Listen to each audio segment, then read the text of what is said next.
All right, good morning, everybody. Good morning, sir. Welcome to church here. It's a beautiful part of the world, yes? Yes. Yes, yeah. I took a look at the weather forecast and it said 80 to 85 degrees. And it'll be outside, so I thought, okay, I'm going to dress down for this. Little did I know you're halfway up a mountain. So I should look at the topography next time, shouldn't I? Just figure out where exactly we're going to be. So, my name is Pastor Conrad Vine, and I would like to thank Brother Cain and his wife for your gracious invitation. I don't see him here with us yet, but I'd like to at least say thank you. I'd like to say thank you to Brother George for his gracious hosting and logistical support. He picked me up at the airport yesterday, and he'll drop me off tomorrow at 4 o'clock as well in the morning. So he's a great guy. And so I'm a morning person. I hope he is as well tomorrow morning. So I've been greetings from my wife and our 2 kids. They're back in Berrien Springs, and today we kind of have a full day. So when I'm going to a place, I have like a general idea of what I'm going to be talking about, but then I'd rather last night I was just chatting with a few people, like what's going on and what's on people's hearts, and I always kind of leave it to the last minute to kind of shape what I'm going to be talking about. This morning for Sabbath School, we're going to be talking about persecution and some of the mega trends that are taking place in front of our very eyes and where that's leading us here in America. And because it's important that we understand the times in which we live. And when we understand the times in which we live, we realize that time is really very short. For our sermon, we're going to be talking about one of the stories of Abraham. That's nothing to do with religious liberty. This afternoon, I'm going to be talking about that there's supposed to be a hike, all right? And I don't really want to go on a hike, so I'm going to be standing here and talking all afternoon. There'll be 2 talks. One will be how cancel culture is manifesting itself in our own church. That's a sermon that will probably get me my ordination revoked if I put it in public, but I'll share it here. And then there'll be a talk about some of the issues of the sexual revolution that's happening all around us, because that's affecting our children, and it's affecting your grandchildren. And if you have a teenage daughter, you need to be listening to this, particularly the issue of what is driving the transgender phenomenon right now. And it's mostly teenage girls. It's overwhelmingly teenage girls. So understanding why that's taking place, how we can respond to as Christians, I'll be sharing some of that this afternoon. So there are kind of 2 segments this afternoon. And then this evening we'll talk about something else, and then we'll draw it to a close tonight. So we've got kind of a long journey ahead of us, and it's just hello, Brother Canaan. I'd just like to say thank you to you and your wife for your gracious invitation to come and share down here today. We're living in troubled times, and the book of 2 Thessalonians 2 talks about those who are deceived are those who merely know the truth, but we are to love the truth. Amen. And we are to be seekers of truth, and truth matters, because there can be no healing without truth. And for people to be saved, they need to hear the truth about themselves, and we need to know about the truth about ourselves in order to remain in a saving relationship with Jesus Christ. So truth is important, and even if it's unpopular or people don't want to hear it, we all have a responsibility to be the bearers of the truth and to be seekers of truth. Amen. So I'm going to talk this morning, first of all, to Sabbath School. I hope to get through within about 40 minutes, and then we'll have Q&A time here. And let me try and find where we are here. All right, slideshow. Okay, so you can all see that then? Yes. Yes. All right, so megatrends, persecution, and religious liberty. And these are things that aren't just happening overseas, but they're increasingly happening here in the United States.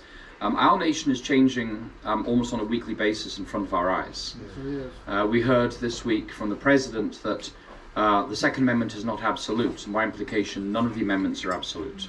Once you go down that path, which means that your First Amendment rights to freedom to worship God according to your conscience is also not an absolute right here in the United States. If you were to take this, follow this kind of logic to its logical conclusion. So anyway, 2 Sabbaths ago, I was in the Caucasus, where we have AFM Adventist Frontier Missionaries. There's a map of the Caucasus, and so you've got Russia up here, you've got Turkey down here, you've got Iran down here, and you've got 3 countries in the Caucasus. You've got Azerbaijan, where I used to work for many years. Then you have Georgia, where I was 3 Sabbaths ago, and Armenia, where I was 2 Sabbaths ago. And so these are the three countries of the Caucasus. Here you've got Dagestan, where an Adventist couple was burnt to death in their car about 15 years ago by a mob. Here you have Chechnya, the capital Grozny. And Russia, even though we call it Russia, Russia is actually a federation. It's called the Russian Federation. There are about 40 different republics within the Russian Federation. So Chechnya is one, Ingushetia is one, North Ossetia is one, and so forth. And so this is where Russia is. Here's the Black Sea, here's the Caspian Sea. So I was in Armenia and in Georgia. I'm just going to give you some examples of modern day persecutions. So here's Armenia here, and there's the capital Yerevan.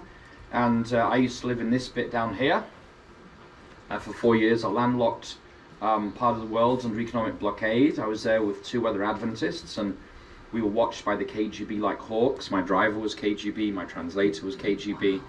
And it's actually quite nice when the government knows everything you say, because everybody else knows that the government is watching you, so you have perfect 24/7 security.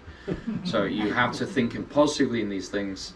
I used to send my mum, because the KGB would read all my email. It was the kind of part of the world where you used to have dial-up internet, and I'd leave the office at 5 o'clock on, say, Friday afternoon, and I'd put the dial-up auto redial on my computer, hoping that during the weekend it would log on at least once to CompuServe. Anybody remember CompuServe? Yes.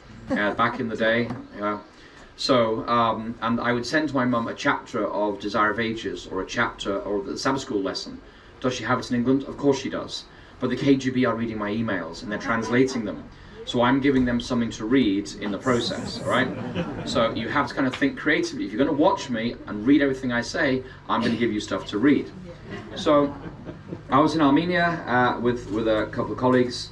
Now, Iran, down here, Iran is the home of the fastest growing house church movement in the world.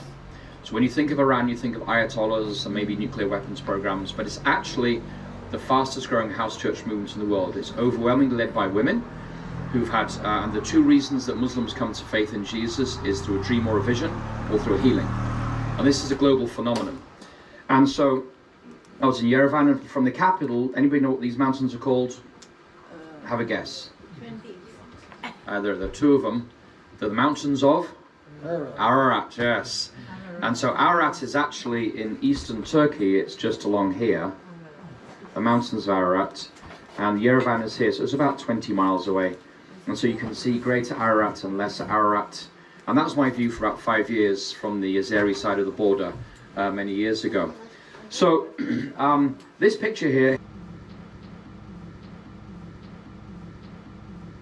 and they planted a thriving church. Now they're establishing other church plants, and they serve as field directors, and one of their jobs is to come. Now this guy here and his wife, and as I said a few minutes ago, the number 1 reason why Muslims come to faith in Jesus is because of a dream or a vision. And so we discussed this with the GC about 7 years ago, because we often do stuff for the GC from AFM side when the GC wants plausible deniability. So if the GC is seen to be fishing for Muslims online, there'll be a riot in Bangladesh next Sabbath, and the Adventists will get it in the neck. Okay, so that's true. So in order to protect Adventists in places like Pakistan and Bangladesh, the GC often asks agencies like AFM to do the frontline work, because then there's a degree of separation, and it protects Adventists around the world. So this guy, he was 9 years in the Syrian army, and he was not a Christian, and then he had a dream of Jesus, and Jesus appeared to him, invited him to follow him. This was about 1.5 years ago, and he just married the young lady to his right, and they're a lovely young couple. So they connected, they looked online, and if you speak Arabic, go to Google, and the number 1 thing that comes up in the Google search is, because that's the number 1 thing Muslims are looking for. So it's a global phenomenon. So he typed, and we have former Muslims who work for us full time, just working with Muslims and leading them out of Islam into the Adventist Church. And so this young man, he wanted to be baptized together with his wife, and she was a bit sick, but nothing really major. Nobody knew what was wrong with her really. And so about a year ago, they'd grown to about 30 young Muslim men in their house every Sabbath.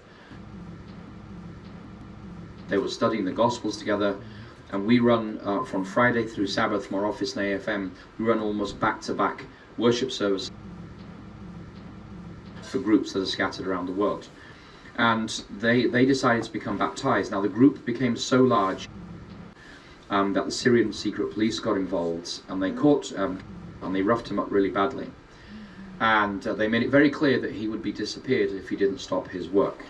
And to be disappeared in Syria just means a bullet in the back of the neck. And so, having worked in the military for 9 years, he understood that this was a very real threat. Threats were also made against his wife, and he didn't want anything to happen to her. So they fled to Lebanon, and now they have a number of house churches and online churches, all in Arabic, working with Muslims who've had, and leading them towards baptism. And we've seen quite a few baptisms from them. Now they were baptized last year. In the last year has gone down with multiple sclerosis, and it's been very rapid onset, and she can stand on her her left leg, but her right leg just drags behind, and so she's basically bedridden most of the day. And of course, being refugees in Armenia, there's no real health care for her, so it's a tragic situation. They have a young daughter who's 4. This is the reality of what's happening with persecution in parts of our world today. That Sabbath, 2 Sabbaths ago, we had a baptism. There you see her there, standing up. And here you have a bunch of Syrian ladies, mostly from Muslim backgrounds, who are also preparing for baptism through the project. They fled Syria, they've come to Armenia, and now they are preparing for baptism. And so their families, when you listen to their stories, their families have been scattered all around the world. Husbands are in Germany or in Canada, sons are in Australia or in America. You basically have the men go off and try and earn a living in other parts of the world, and the women are kind of stranded somewhere in the Middle East. And so they find fellowship with fellow women who've also, these women, because they've left Syria, they can't go back, they're viewed as traitors. And because they're leaving Islam and entering the Adventist church, that places another dimension of pressure on them. There was a baptism, you may not see it in the washed out light, but I don't know what the pastor was thinking of out there, but he gave her the white robe and gave me the pink robe. And he told me this is the only robe we have, and I put it on and got in the water. And then she walked in a white robe, and I thought, well, he could have told me, you know. So anyway, I'm not, joining the Pride Revolution. That's just what they gave me on that day. Parallel to that, you have there at the baptism those 2 ladies in the middle. The one on the left, as you see her, with the long hair, she's a ballet teacher from Tehran. This is her daughter who's going to study medicine in Germany. And before going there, they stopped over why they wanted to meet a Christian. And they want to become a Christian. And they cannot go back to Iran because of the decisions that they're making. So what you notice with say, Saudis, is Saudis are very proud of their Islamic heritage. Like, to be Saudi means you're Muslim, to be Muslim means you're Saudi. So nationalism and religious identity are fused. But in Iran, religious identity is not the same as national identity, and people are by and large sick of Islam. And if the Ayatollahs were to fall, Iran could easily become a Christian nation overnight. And the very word Ayatollah, the word ayat means word, like a verse in the Quran is called an ayat. And ayat Allah means that you are the word of God. So the Ayatollah, when he speaks for God. That's why they have absolute power. So this is what was just happening a couple of weeks ago. So we're sitting here in Tennessee in relative freedom. We can gather, we can worship according to our conscience. Nobody here is going to have your kids taken from you, or you're not facing a bomb or jihadi if you go home because of the fact you've been at this camp meeting.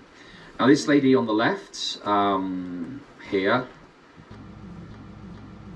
I used to work with ADRA in Azerbaijan, and we fed about 800,000 people a month. And she was after the war with Armenia in the early 90s, and she was known as the rat lady. And she was known as the rat lady because she could kill rats better than anybody I've ever met. I mean, she was really good at killing rats.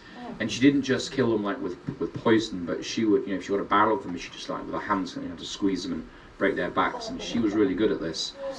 So why was she called the rat lady? Well, in the 1960s in Moscow, she and her husband became Adventists. And she had 2 young daughters just been born. They were twins. And so the KGB took her daughters from them and put them into a state orphanage. They divorced her from her husband against her will, and he was left in Moscow, but they sent her to Azerbaijan, which was 6 hours flight away. And then the KGB thought, what's the worst job we can give somebody? So the job they gave her was to kill rats in the underground. So for 40 years, her job was to be the rat killer in the metro in the city of Baku. So she became an expert at killing rats. And I met up with her when I was working out there in 95, 96, 97 and so forth. And I said to her, did you ever meet your daughters again? And by the way, she really reeked of garlic, because when you're dealing with rats, you run the risk of Weil's disease. And garlic is a very good preventative measure to take. So she ate garlic all the time. Well, she told me, yeah, when the Soviet Union collapsed, she went looking for her daughters. And by God's grace, she found them in 91 in the city of Volgograd, that's ancient Stalingrad, from World War II time. And there were tears coming down her face, and the tears were not of bitterness at what the KGB did. They weren't tears of anger at God for what God had allowed her to go through. They were tears of gratitude to God that He had allowed her to find her children again. Amen. And so if you ever go to the former Soviet Union, you will meet people like this. They're the older generation now, but they're real heroes of faith.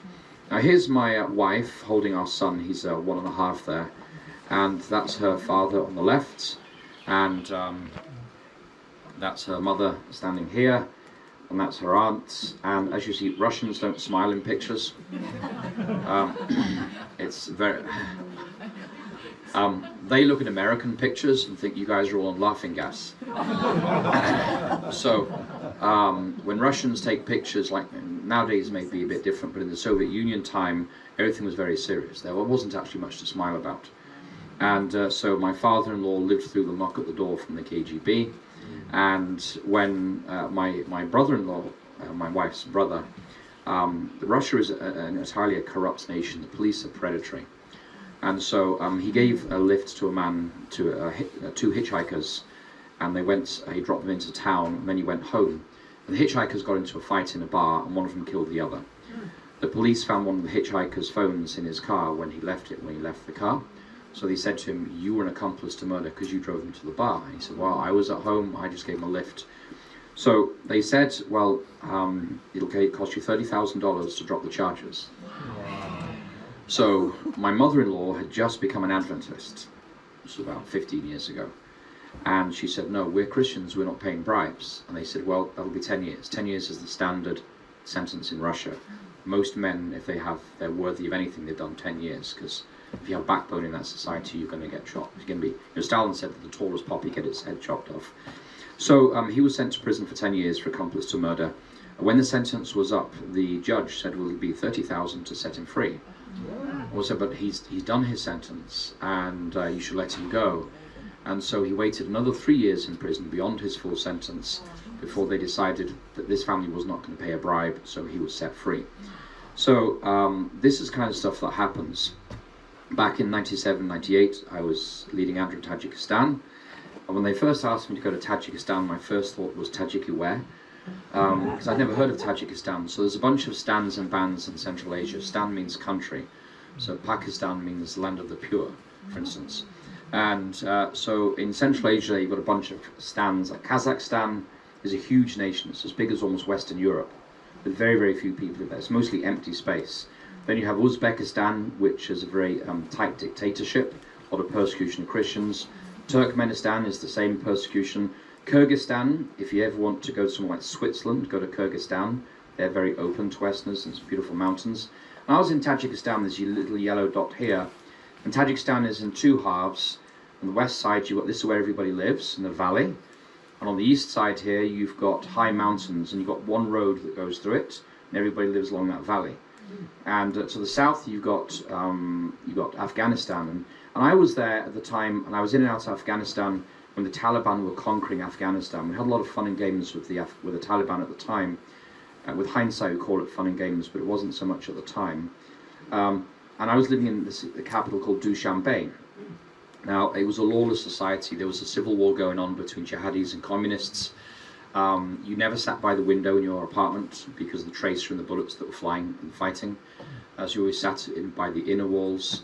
There was ethnic cleansing going on. So for a Sunday, you'd stand on top of your apartment block and you'd watch the shelling and the mortar attacks and which district was going to get it today. There was a lot of fighting going on, and so that's where I was living.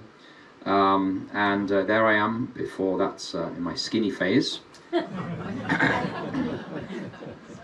Very skinny. I was about 130 pounds when I was skin and bone. I was earning, what, $200 a month, and I paid $100 for a driver.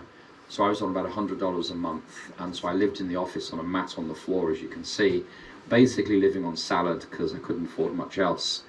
And so that you see on the right here, these two ladies.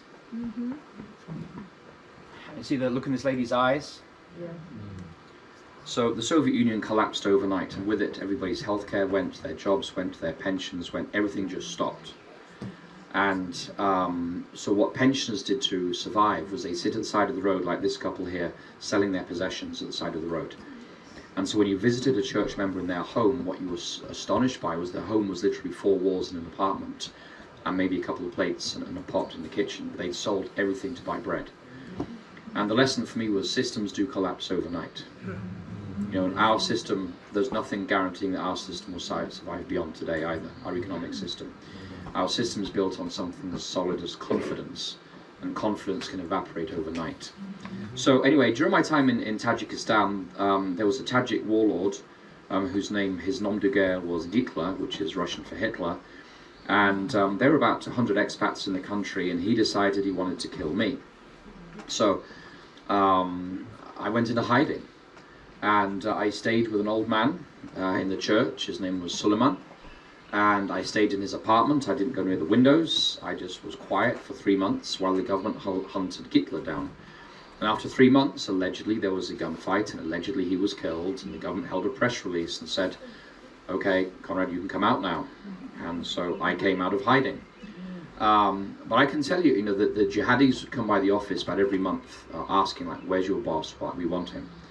And so when you've got jihadis hunting for you, and they know you by name, and they kind of figure out where you're staying, A, does wonders for your prayer life, but B, it's not very pleasant, really.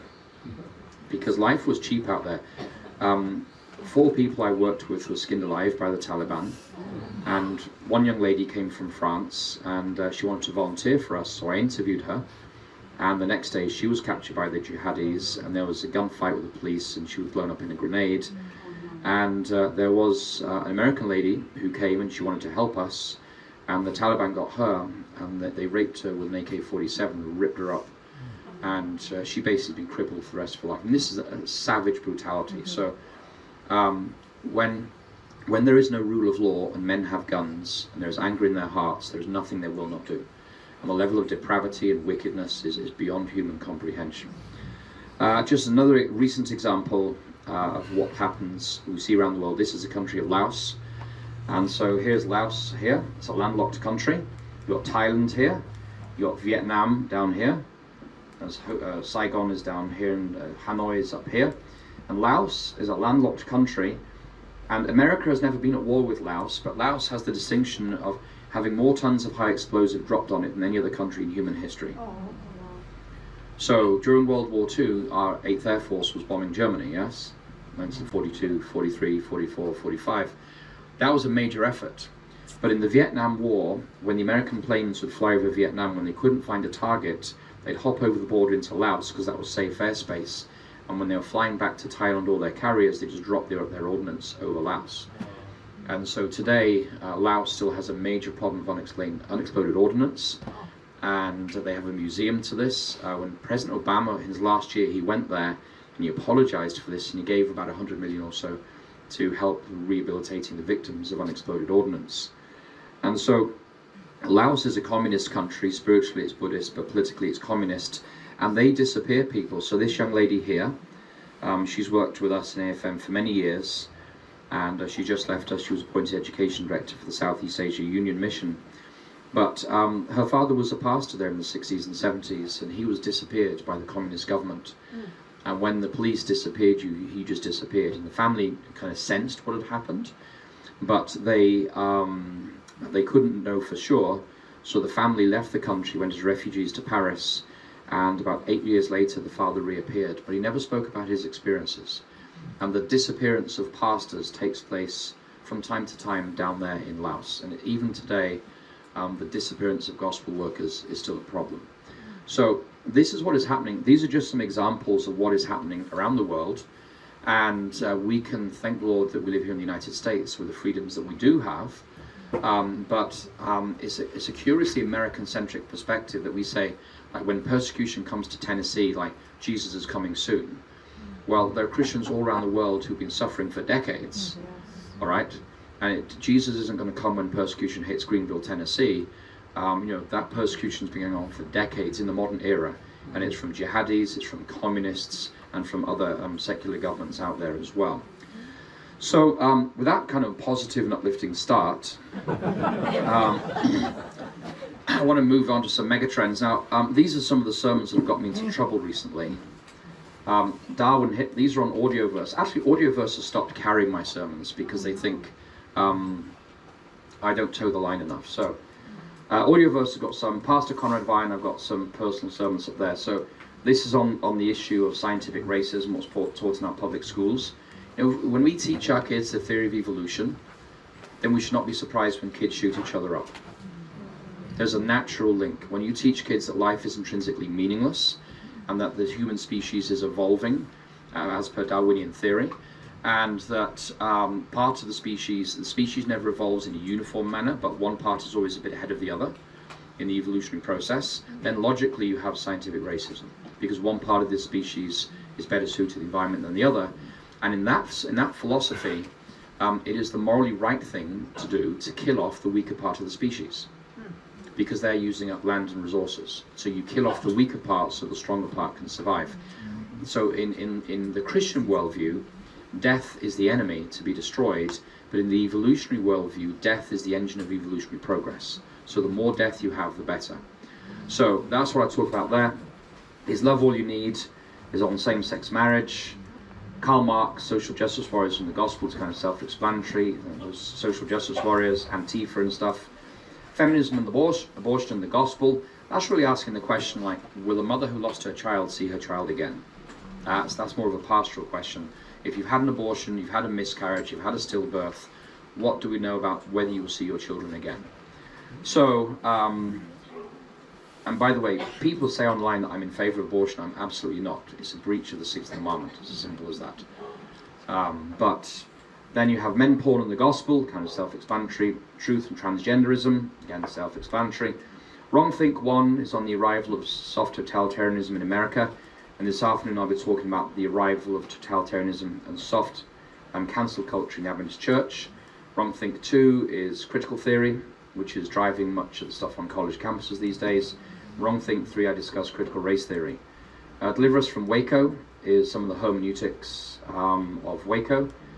All Eyes on Waco. Deliver Us from Evil is deliverance ministry. An appeal to the Adventist nobility really got me into trouble. I should say boar, it's not bored in the vineyard. A wild boar in the vineyard is where I was doubling down on this. After the GC condemned me globally, I gave a response in this. That was COVID-19, the final persecution was something I put together for a local church in Michigan. An unthinkable 1 is the underground church, and unthinkable 2 is the influence of Karl Marx on modern Western philosophy and culture, cultural Marxism. So those are the kind of sermons that get one into trouble, but, and that's not just within Adventism, it's outside of Adventism. So I want to talk about 3 megatrends that are actually indicating that where we're going in America and why we know that persecution is coming very soon. The first megatrend we call the Great Reset. Now, have you heard the phrase the Great Reset? Yes. All right, so the Great Reset, it was actually coined, the phrase the Great Reset was coined by an American scholar, Dr. Richard Florida. That was in the aftermath of the 2008 housing and financial crisis.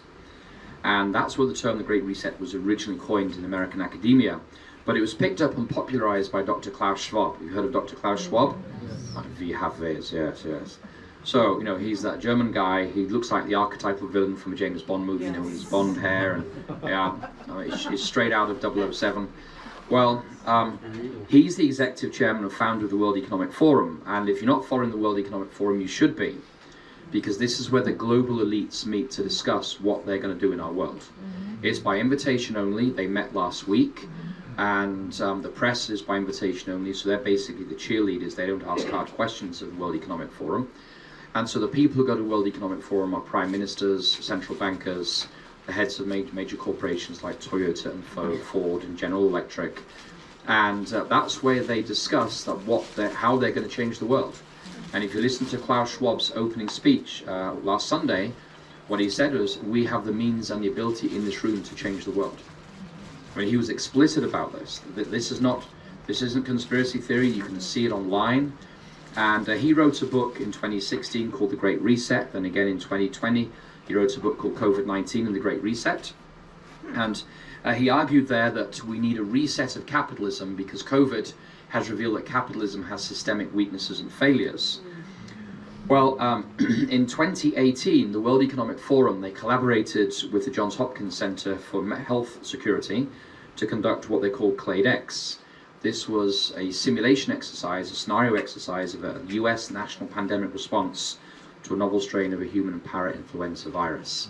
Now that was in May 2018. This was publicized, the results were publicized, and then in just 3 months before the pandemic broke out, in October 2019, the World Economic Foundation collaborated with Bill and Melinda Gates Foundation, and again John Hopkins, to do what they called Event 201, which was simulating a global response to a coronavirus pandemic. That was 3 months before the pandemic broke out in China. Now, I'm not saying that it was planned. Please don't, I'm not saying that, I'm not implying that. I'm just saying it's kind of interesting that the World Economic Forum and Johns Hopkins were simulating a global outbreak of a coronavirus 3 months before it took place. And everything that happened in the pandemic was seen within their modeling exercises, like wargaming scenarios. And so this was already being simulated just before the pandemic. Well, CLADE-X and Event 201, they anticipated pretty much every event that happened in the pandemic, including the response of our public health agencies, the response of our governments around the world, the lockdowns, the need for vaccinations, the collapse of businesses. We've lost tens of millions of small and medium-sized businesses in the last 3 years. That represents a hollowing out of the middle class. That represents the move away from democracy to autocracy, because you cannot have a democracy without a functional middle class. So in eliminating the medium-sized businesses, you're eliminating people who have the means to be involved as the local mayor, for instance, to be involved in local politics and state politics. So they also modeled biometric surveillance technology and also misinformation and authoritative sources on social media. This was all put through the scenario. And it's kind of interesting stuff. They talked about this in public. And but the Great Reset itself is essentially a shift from shareholder capitalism to stakeholder capitalism. So shareholder capitalism means that if you're a retiree here today, the chances are you have a 401k or a 403b. Your money is invested in mutual funds in the stock market. So you, for instance, own legally, let's say, 1 share of Ford Motor Corporation, all right? And the board of, so you're a shareholder of Ford. And the board of Ford has a fiduciary, that is a legal responsibility to maximize the value of Ford for its shareholders. That's their legal responsibility. So for instance, when Elon Musk made an offer to the board of Twitter 3 or 4 weeks ago, he paid like 30% premium on what the current market price was. So the board had a legal responsibility to make the offer to shareholders. That's their fiduciary duty. Even if they didn't want to do it, they had to do it legally. So that's shareholder capitalism, but stakeholder capitalism is much broader. Stakeholder capitalism says that Ford Motor Company or Corporation, they have many stakeholders. That's anybody who's impacted by the operations of Ford. So it involves local environmental issues, it involves social justice issues, it involves unemployment and environmental impact of Ford's corporation's activities. It involves the unintended side effects of what Ford may do in some parts of the world. And so in that sense, the Great Reset is shifting us from shareholder capitalism to stakeholder capitalism. And to tell corporations how to do this, the World Economic Forum has developed what is known as the ESG Index. And have you heard of the ESG Index? Yes. Okay, so it's environmental, social, and governance. These are indices. This is effectively a de facto social credit system for corporations. So now is June. This is the holy month in America, the month of Pride, yes. And this is where we celebrate all things Pride. And if you're a company that's pushing that wants to boost your social credit, on the social index, your Facebook and your Twitter feed is going to have the rainbow flag on it, yes?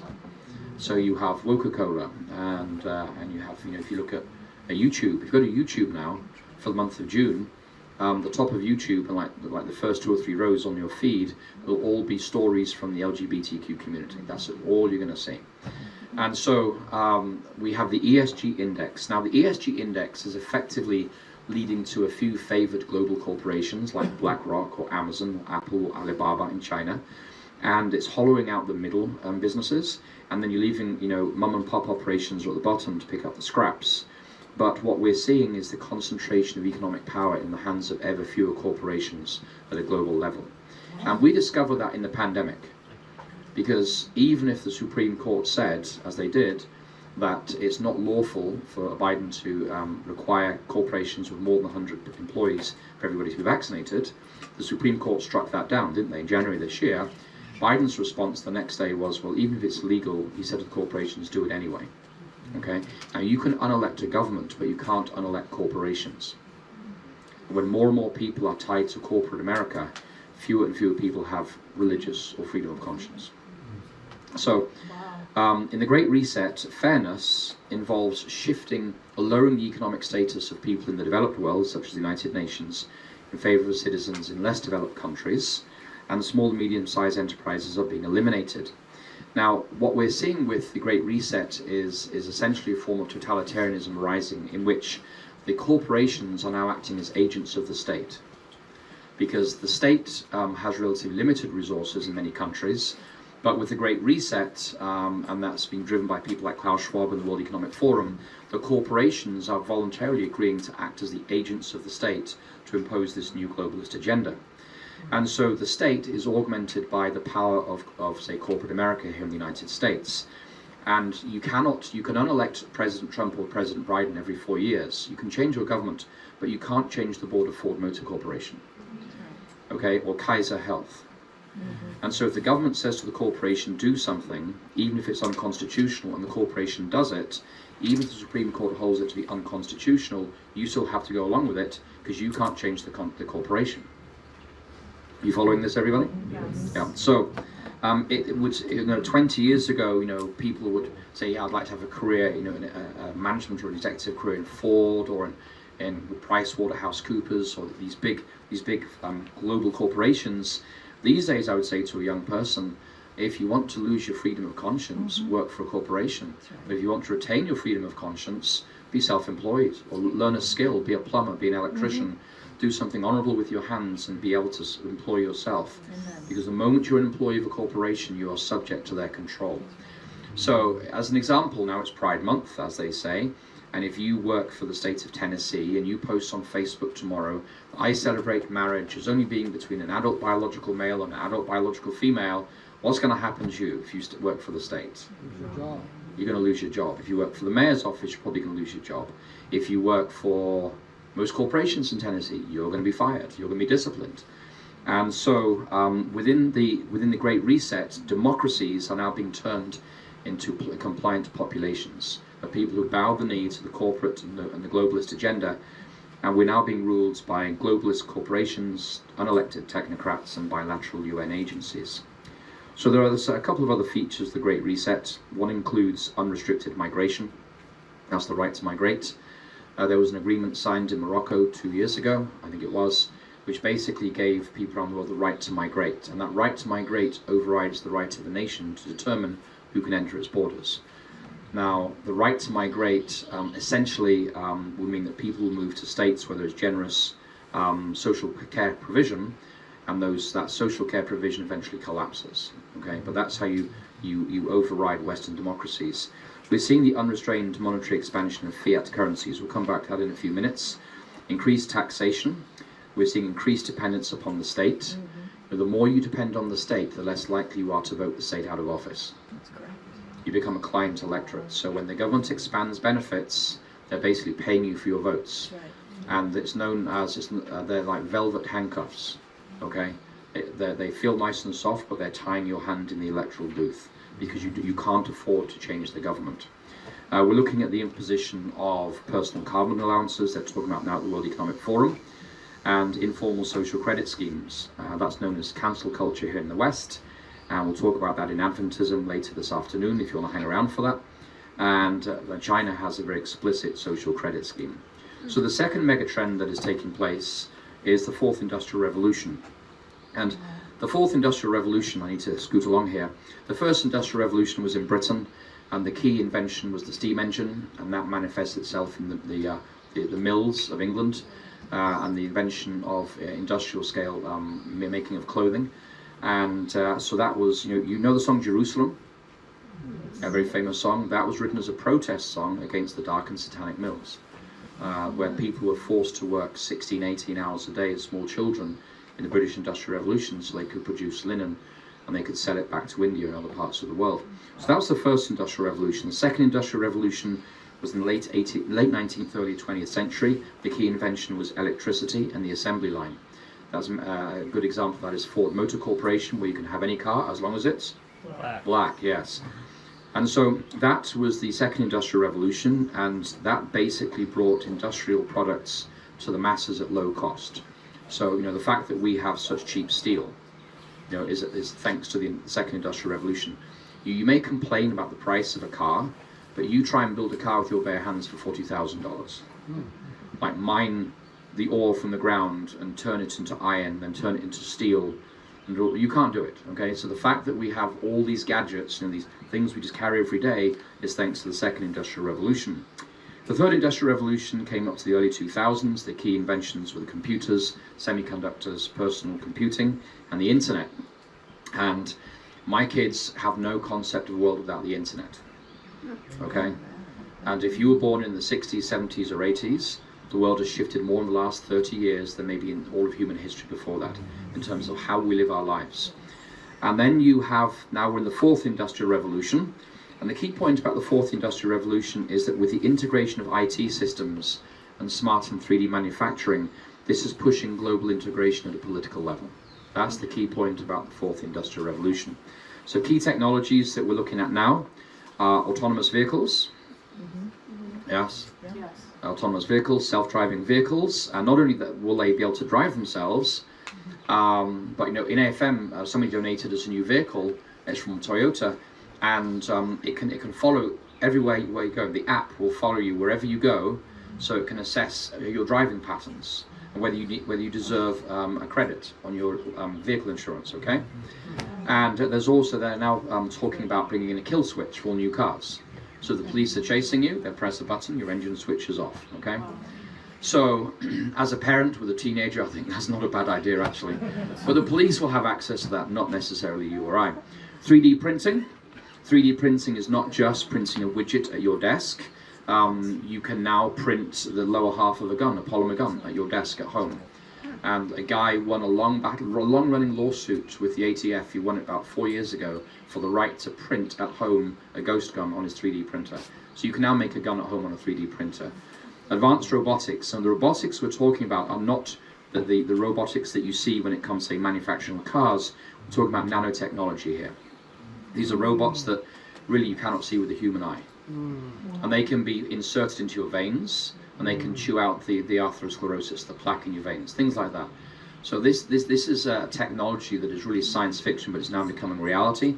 New materials such as graphene, which can be smaller than the width of your hair, but it's stronger than steel. These are incredible new technologies. The interconnection of IT. So I got on a plane to Georgia 3 weeks ago, and instead of showing my passport, they had to take my iris scan at O'Hare Airport.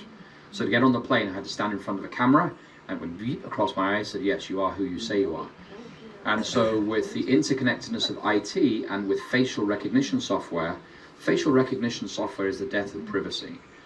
And the implications are huge for facial recognition software. You can actually buy now baseball caps that have disruptive pattern, but it's human faces on the peak, all right? Because the computer, this camera sees the whole face, and it can't make out your face because you've got eyes and mouths and up on the peak. And so that's how you can, one way of avoiding that. But it looks kind of strange walking through an airport with, human facial features on your cap. Blockchain is a distributed series of ledgers around the internet for finance. We'll come to that in the third megatrend. Gene editing. CRISPR technology is now a method of gene editing and therapy. The idea is that you can switch off certain genes that cause inherited diseases. Some diseases do have a genetic component. So with CRISPR, which is an established technology now, we're going to be looking at the ability to actually create designer babies. Now, where does this go? I mean, originally these things are talked about to eliminate diseases. What you will find happening just with sex-selective abortion is that parents are going to choose the features of their children they want. This is where this will end up. And so the diversity of the human race can be winnowed out a bit, because people will say, I want them to be 6 foot tall with 6 abs on them, and I want them to be beautiful looking. I want them to look like Angelina Jolie or Brad Pitt, and then you have artificial intelligence. Now the rise of artificial intelligence is the machines that we're developing now are becoming extremely intelligent. My wife's an English language teacher, and she says, Conrad, in 10 years' time, you won't need English language teachers. Why? Because you'll be talking to a robot, and the robot will be programmed with English grammar, and the robot can interact with you like a human being, and it will walk you through the process of learning the English language. And so artificial intelligence is growing at a very rapid rate. Now, how does this affect humanity? Well, we're talking about transhumanism. And Humanity 2.0. This is a real thing. There are books on it, there are conferences on it. And I always find in religious liberty issues, it's always good to go to the source themselves. Like if you want to talk about Karl Marx, read Karl Marx, okay? It's always good to know your enemy, as it were. Go to the original source, then you know you're not working on hearsay. So Max Moore was one of the first major voices in transhumanism. He argued there that transhumanism is a class of philosophies of life that seek the continuation and acceleration of the evolution of intelligent life beyond its currently human form and human limitations by means of science and technology guided by life-promoting principles and values. The basic idea in transhumanism is that the human species is evolving, and we need to continue evolving in a beneficial way. And the best way to evolve is to recognize that artificial intelligence represents an existential threat to the future of humanity. Therefore, transhumanism is the merging of human biology with artificial intelligence. Wow. That's what we're talking about here. And this is, again, this is not science fiction, so we're looking like Humanity 2.0. And so a good example of this is Elon Musk. You all have heard of Elon Musk, yes? Mm-hmm. He established a corporation known as Neuralinks back in 2016. It's in the Bay Area. They have hundreds of employees, and they're doing a lot of experiments on rats and monkeys and dogs. Now, what he's said in the short term, he wants to eliminate certain disabilities, such as blindness, deafness, or impairment in an arm. And so what he's planning is he has what's called a neural web, where you'll have a web of fibers in your brain that is too small for the human eye to see, maybe graphene or something else. And those fibers will be placed by a robot, nanotechnology robots, on the synapses in your brain. And so the synapses in your brain, they send pulses, electrical information goes back and forth in your brain. And the idea is that that web in your brain will be inserted, that web will be connected to the internet. So if you've lost your right arm, for instance, you can have a prosthetic arm installed, and you think, I want to lift this phone, and the act of thinking it, the web in your brain sends the message to the internet sends a message to your Wi-Fi connected arm, and the arm does what you think it needs to do. So this is where you're merging humanity with technology. And so Neuralink, I think you can actually buy shares in Neuralink. I'm not sure whether you'd want to, but you can buy shares in it. Experimentation began on rats and monkeys, and human experimentation is due to begin later this year. And this is with people with disabilities. Now, when you think about, when you listen to transhumanist websites and the technologists, what they're talking about is, if we can read the thoughts of your brain, because for instance, if you have a cochlear implant, yes, you have a cochlear implant. A cochlear implant can turn waves coming through the air into electronic stimuli that your brain can interpret.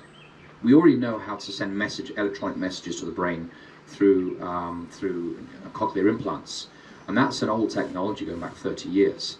So ultimately, where we're going with this is that humans will be connected to the internet, so that your memories, thoughts, and emotions can be downloaded to a server.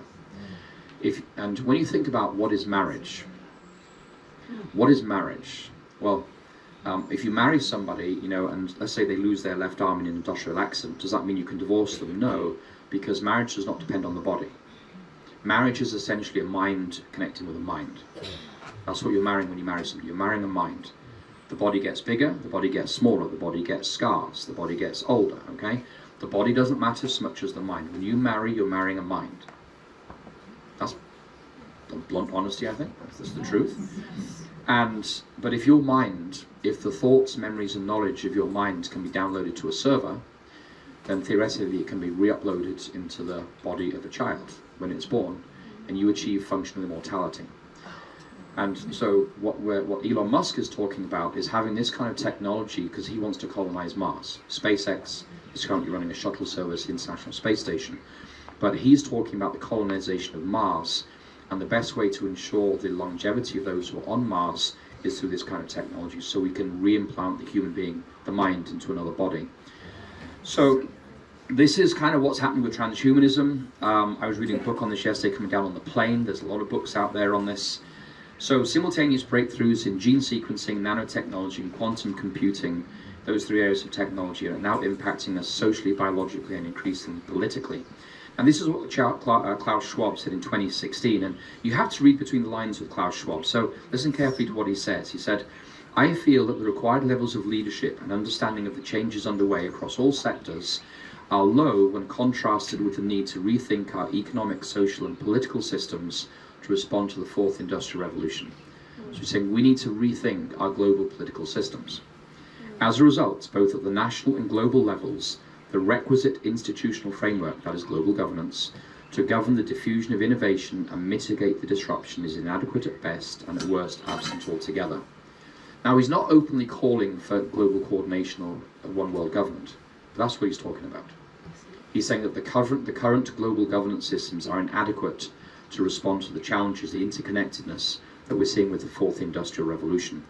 So the fourth industrial revolution actually parallels the Great Reset in pushing us towards a global governance system in our world today. That's the second megatrend. And the final megatrend is digital currencies. And so at the moment we all use fiat currencies, yes? We all have dollars, US dollars, but pound sterling, European euros, Japanese yen, Thai baht, and all the rest of it. And a fiat currency, the word fiat is Latin, it's a use of subjunctive, it literally means let it be. And so a fiat currency is just created out of thin air. When the Federal Reserve is asked by Congress for $5 trillion, they create $5 trillion at the touch of a button. And all of your dollars go down in value as a direct result of that. Your dollars are devalued. Now what we're seeing in the world today, particularly after COVID, but this was starting before COVID, is the intentional devaluation of our Western currencies. And our fiat currencies are being devalued due to inflation. The best way to encourage inflation is to overspend with government money. And that's exactly what we're doing right now. We're printing trillions of dollars, chasing fewer goods when half the workforce is being paid to stay at home, and you have to be willfully blind or willfully obtuse not to realize this will cause massive inflation. Inflation doesn't just erode the value of the dollar in your pocket, it erodes the value of your life. Why? Because whereas a year ago it may have taken you 2 hours of work to fill your gas tank, now it takes you 2.5 hours or 3 hours of work to fill your gas tank. So to do the same things that you did a year ago, you now have to spend more of your valuable time on this. So inflation is not just a tax on your money, it's taking your time from you, okay? It's devaluing your life as a human being. You are now less valuable as a worker because of inflation. And so with inflation, inflation functions in a number of ways from political elites. It destroys the middle class. Why? Because the poor don't have savings. The middle class has savings, and the wealthy have their assets in inflation-proof assets. Okay? So the middle class normally has the savings. The poor don't have savings, generally speaking. The middle class saves. They have the traditional virtues of working hard and saving for a rainy day. The wealthy don't really need to rely on cash savings because their wealth is stored in other assets. Who's the biggest landowner in America now? Bill Gates. And if you want to store your wealth in a way that the government cannot tax it, buy something like a Michelangelo. Because who knows what the value of a Michelangelo is? Is it $1? Is it $500 million? Nobody knows. You can value it at $1 in your tax returns, and nobody can disprove that.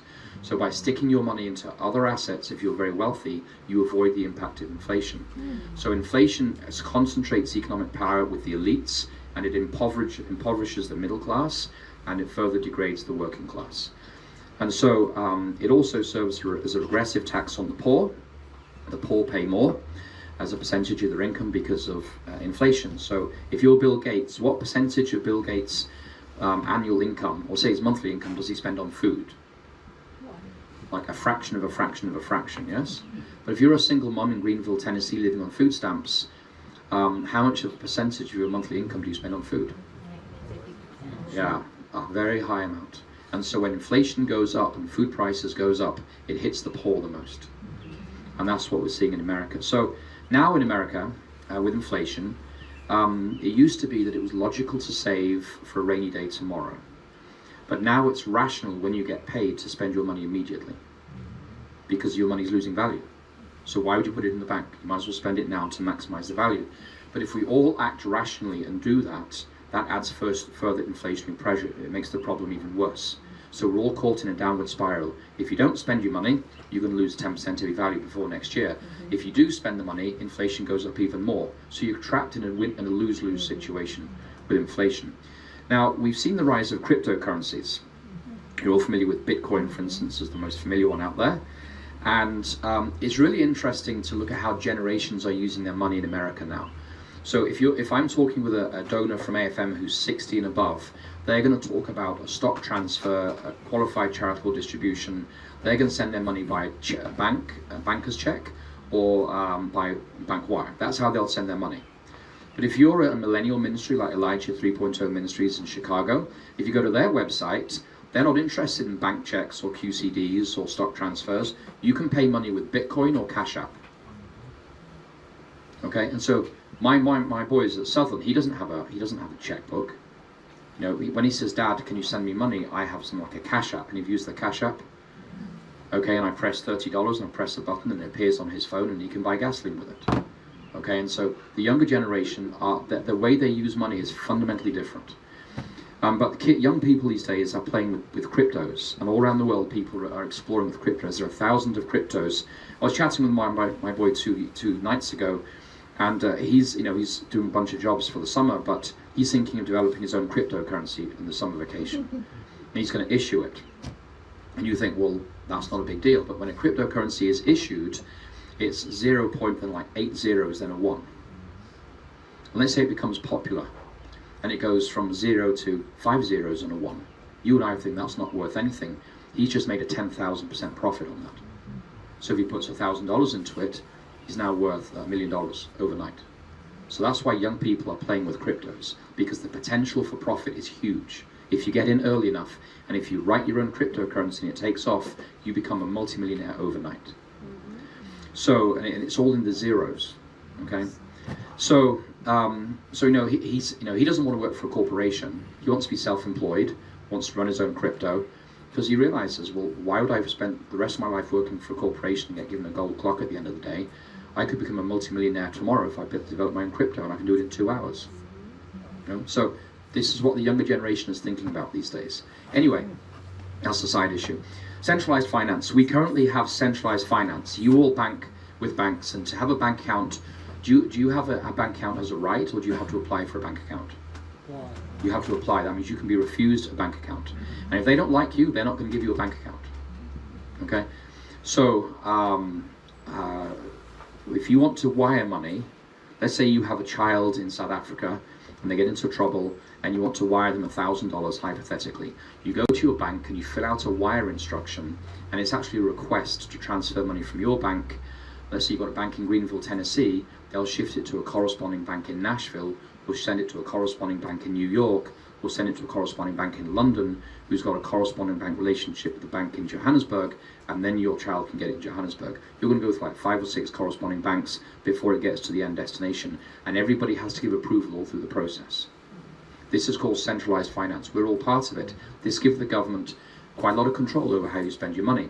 But with decentralized finance, I can like with my, you can send money like Bitcoin on the various exchanges that are out there. I can send money from one account to another digitally, and I avoid all government oversight. The government has no say in what I do. It's really attractive. I mean, it's really attractive. You avoid currency controls. So let's say in Brazil you can't take out more than $10,000 of the country unless you get central bank permission, because they don't want the currency going down in value. So how do you get money out of Brazil? Well, you buy Bitcoin on an exchange in Brazil from your bank account. You turn, let's say, $50,000 worth of reais into Bitcoin, and then the next thing is you press transfer to your wallet in the States, and it comes in your wallet in the States, and you sell it for dollars the next second. You've avoided all currency controls at the touch of a button. This is why governments don't like crypto. But the crypto world is here to stay, whether you like it or not. And they're also deflationary. That means you can't, for some of them, you can't increase the supply. Well, the reason Bitcoin is so popular is that mathematically you can only have 21 million Bitcoin. We're now at 19.8 million Bitcoin. Once you have no more Bitcoin in existence, everybody wants some of that digital gold. The price will probably go through the roof. So this is why young people are playing with cryptos, because they see that cryptos are pretty much immune from a lot of the inflationary pressures. Governments can't print crypto. They can't pass a act of Congress that creates 5 trillion more crypto. So young people are kind of moving into that financial era. But in response to the collapse of the fiat currencies and the rise of crypto, the most worrying thing for religious liberty is the rise of central bank digital currencies, known as CBDCs. So I'm going to call them CBDCs. So our Western governments are now actively developing their central bank-backed digital currencies. So in America will be the digital dollar. Britain, it's called Bitcoin. They're already developing it. China already has a digital yuan. It's not widely accepted yet, but they already have one in existence. Now, central banks, they can issue a retail CBDC or a wholesale CBDC, and they can either issue it directly to you or they go through your local bank. But because that makes, it means that rationally speaking, why would you bank with your local bank? You might as well just go straight to the central bank to get your digital dollars. And your transactions will be recorded on the blockchain. You've heard of the blockchain? It's a series of distributed ledgers around the internet where every transaction has to be verified. It keeps a digital record of it. And it's a global reality these days. Now, what does a CBDC do? It basically means that with a centrally banked digital currency, when your fiat dollar is done away with, probably in the next 3 to 5 years, that's where we are on the timescale, because President Biden issued an executive order 3 months ago instructing the Department of Treasury to move ahead with the development of a digital dollar. This is where this is going. When the government issues the digital dollars, they have access to every transaction you ever make. Every transaction. They'll know everything. You cannot spend a digital dollar without the Federal Reserve knowing or the Department of Treasury knowing what you're doing. This means that if the government knows every expenditure you make, what does that do for your personal liberty? It's a huge restraint on your personal liberty. Now, Tom Mutton, he's the Director of Finance Technology at the Bank of England. He spoke at a conference this year, and what he said was this. He says, there could be some socially beneficial outcomes for that. That is the development of Bitcoin. And he said, preventing activity which is seen to be socially harmful in some way. So the government, these CBDCs are programmable, which means if the government wants you to lose weight, they're going to say you can't spend on certain foodstuffs. So a trite example, okay? If you support the wrong political party, you're going to be cut off from your economic assets. If you're a member of the wrong church, you can be cut off from your financial assets. Your retirement, your savings, your IRAs, your Roths, your 403Bs, and so forth, all of these will be calculated in the central bank digital currency, the digital dollar, and everything you own and have worked for can be switched off at the touch of a button. And you say, oh, that would never take place. Right, what happened in Canada just 3 months ago with the truckers? The truckers were a legal protest. They were not held to be illegal by any court in Canada. But for Prime Minister Trudeau, they held unacceptable views in the Canadian society. So what did he do? He lent on the banks. This is corporate state shareholder capitalism, the Great Reset. The banks became agents of the state, and they froze the bank accounts and all the financial instruments of anybody, not just who was in the truckers convoy, but anybody who donated to the GoFundMe account set up to support the truckers. So you could give to a perfectly legal protest in Canada, but because the Prime Minister thought it was an unacceptable protest, you lost access to all your financial resources at the touch of a button. This just happened about 3 months ago. You follow these things in the world, and did the Washington Post protest about this? No. Did CNN protest about this? No. Because this is what's going to happen. It gives the government absolute control over every dollar you spend. So in the World Economic Summit, this didn't make the world news, but it's parallel to the World Economic Forum. They held a major summit in Dubai in March of this year, just 3 months ago. There were over 4,000 participants from over 190 nations, including most world central bankers, many leading politicians, and major corporate leaders. And the keynote speech was given by Dr. Malmgreen, who was the Special Economic Advisor to President Bush. And in the keynote speech, this is what Dr. Conrad said, and I'm reading from what was spoken now. It says, "What underpins a world order is always the financial system. We're on the brink of a dramatic change where we're about to abandon the traditional system of money and accounting and introduce a new one. It means digital, having an almost perfect record of every single transaction that happens in the economy, which will give us, that is governments, far greater clarity over what's going on. It also raises huge dangers in terms of the balance of power between states and citizens." So this took place just about 3 months ago in Dubai. There were 4,000 world bankers and political leaders in attendance, and they're openly talking about the shift to digital currencies and the massive shift in power from citizens to the government. So now it will mean that to access a central bank digital currency, you're going to need a digital identity. And digital identities, if you can't access the global buy or sell system because you won't accept a digital identity, you're stuck. You're living in the woods. You're raising your own chickens and growing your own spuds. Okay? But because we're transitioning to central bank digital currencies, and this is kind of cynical, but have you ever wondered why, say, Congress doesn't mind printing trillions of dollars repeatedly? It's because they know the dollar's doomed. We're shifting in 3 to 5 years to a digital dollar. Therefore, let's squeeze as much juice as we can out of the current dollar, which means that the government will spend the fiat currency as much as they can without restraints, like a drunkard at a bar, and in the process, your savings are going to be destroyed. Everything you've worked for is going to be inflated away. And then one day you're going to wake up and the government's going to have announced, we're now a digital dollar, and everything that you had in your bank has now been transferred over to digital dollars. And this will lead to massive savings losses. It happened in the Soviet Union. In about 91, they switched from the Soviet ruble to the Russian ruble, and they announced it one morning that as of this morning, your Soviet ruble is worthless. You now bank and get paid in Russian rubles. Now, everybody kept their savings in Soviet rubles, including my father-in-law and mother-in-law. Because they didn't trust the banks, they literally kept them under the bed. So multitudes across Russia lost their life savings overnight with no recourse, no redress, no compensation. In Poland, in about 94, there were 4,000 zloty to a pound sterling. And the government didn't like this because people were carrying these wads of money around, so they announced one morning, we are dropping 3 zeros off the currency. So now it's 4 zloty to a pound sterling.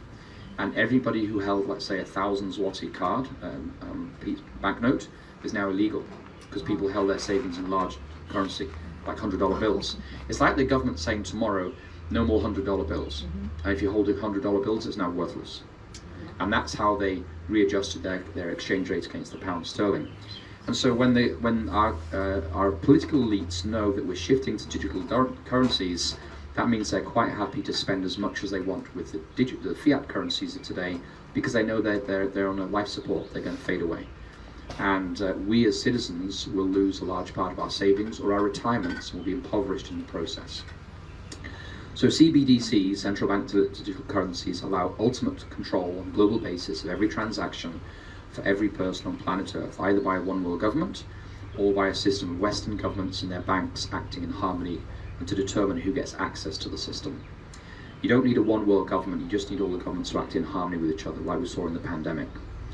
And access and utilization of the central bank digital currencies will be based on your social credit score. Now, China has an explicit social credit score. We have an implicit one in America now. It's known as the woke revolution. But it will be determined by what you believe, who you vote for, where you spend your money, what you post on social media, what you like on social media, and what faith group you're a part of. So the loss of financial freedoms, we're coming to a close here, will inevitably lead to elimination of civil liberties and religious liberty. This is where we're going with central bank digital currencies. And so we've asked ourselves in the past, how could Revelation 13 take place with global buy-no-buy exclusions? How could that take place? Because you've got cash in your pockets, okay? Well, with the elimination of fiat currencies and the arrival of digital currencies, which will probably happen before the end of the next presidential term. We are just around the corner from the digital dollar. You should be following this stuff in the financial news. When that comes, then the global buy-no-buy exclusion laws can happen overnight. The mechanism is in place. The infrastructure is ready to say, if you're not going to accept the false worship of the first piece of Revelation 13, we can cut you off at the touch of a button, and everything you've worked for is now frozen indefinitely. You think about the implications. You think, I've got land, fair enough, but what happens if you can't pay your land tax? You'll be off your land. You'll be homeless. You know? I mean, it's not just, you can't get a job. If I can't pay my property taxes because I'm not part of the new digital currency system because I've been frozen out, I'm going to lose my home. You think about this. This has profound implications. So we have these three mega trends that are affecting us today. One is the Great Reset. There's nothing we can do about that. Second is the Fourth Industrial Revolution. Again, there's nothing we can do about that. And third, there are the rise of government digital currencies, and there's nothing you or I can do about that. All of these things are pushing us globally to coordinated political governance systems. And it makes the Revelation 13 scenario very, very possible.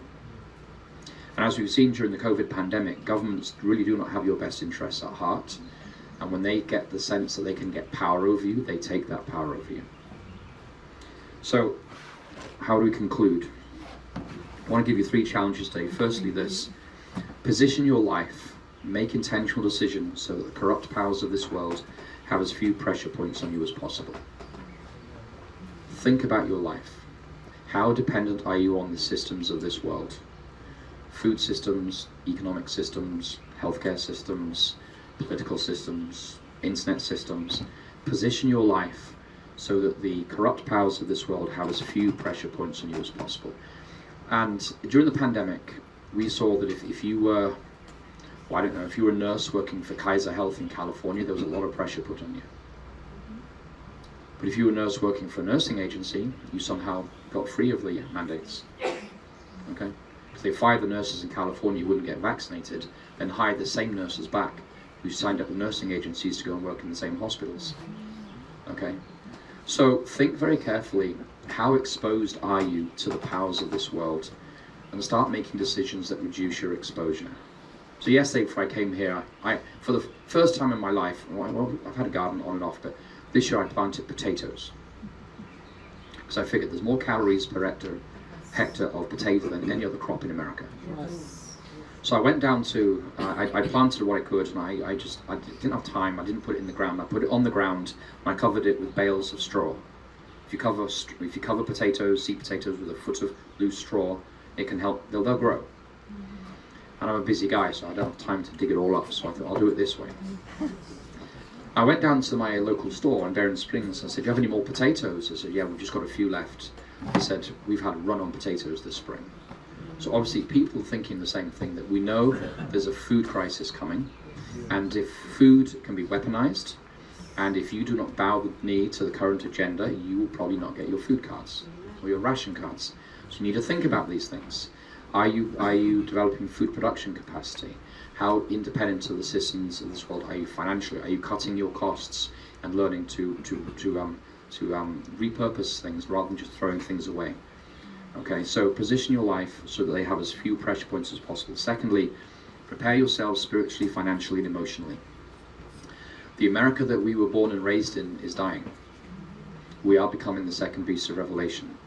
This is not a time to mourn or grieve, it's a time to look up because our salvation is drawing nigh. Amen. And when you look at the statue of Daniel chapter 2, the very first thing in the interpretation of the statue, it says, I, Daniel, saw the image, and the image was, the word is terrifying.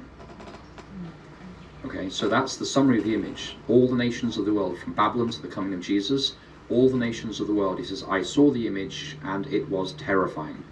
Which means that as the empires go through history, they do not respect freedom of conscience.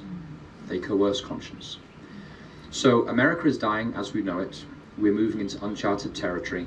So we need to prepare ourselves emotionally. We need to prepare ourselves spiritually. Because one day you may be gone, and what's going to happen to your family? Have you prepared your family to study the Bibles for themselves? If you lead family worship in your house and you're gone, who's going to lead family worship, for instance? If you are the head elder in your local church, are you prepared for the day when the pastors and the elders are gone? Who's going to lead the congregation? So we need to be equipping members to live when the leadership is gone. And financially, are we preparing ourselves financially? Are we living to learn on as little as humanly possible? If you can learn to live on as little as humanly possible, economic pressure doesn't have much problem for you.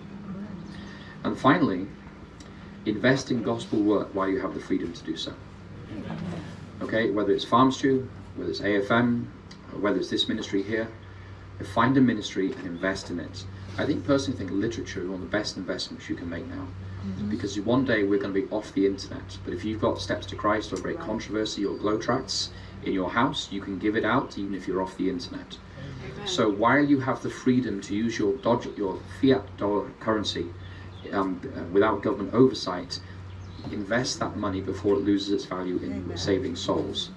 Store up for yourself treasures on heaven where thieves do not break in and destroy.